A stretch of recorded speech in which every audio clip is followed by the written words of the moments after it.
Daxili İşlər Nazirliyi Kibercinayətkarlıqla Mübarizə Baş İdarəsi xarici ölkələrin polis orqanları ilə beynəlxalq hüquqi yardım və qarşılıqlı əməkdaşlıq çərçivəsində növbəti əməliyyat həyata keçirib. Belə ki, xarici ölkələrin birində müxtəlif şəxslərə onlayn kriptovalyuta alqı-satqısı adı altında xüsusilə külli miqdarda ziyan vuran Azərbaycan vətəndaşları barədə kiberpolisə əməliyyat məlumatı daxil olub.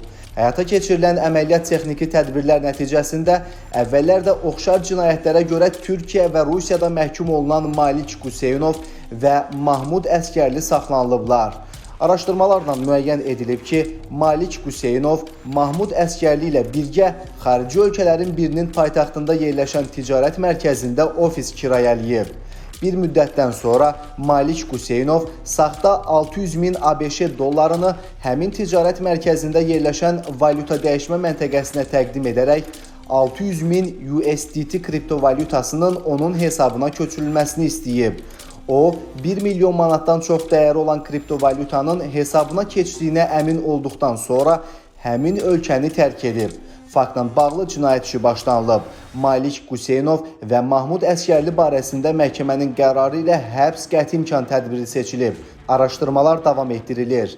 Qeyd edək ki, müasir dövrdə elektron ödəniş və kriptovalyuta ilə aparılan əməliyyatların geniş yayılması bu sahədə dələduzluq risklərini də artırır.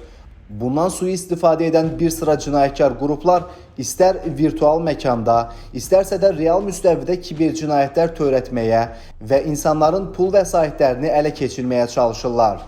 Odur ki, xüsusən sosial şəbəkələrdə tanımadığınız şəxslərlə maliyyə əməliyyatları aparan zaman diqqətli olmağınız, habelə yüksək, perspektivli qazanc vədi verən kripto layihələrə pul yatırmamağınız tövsiyə olunur.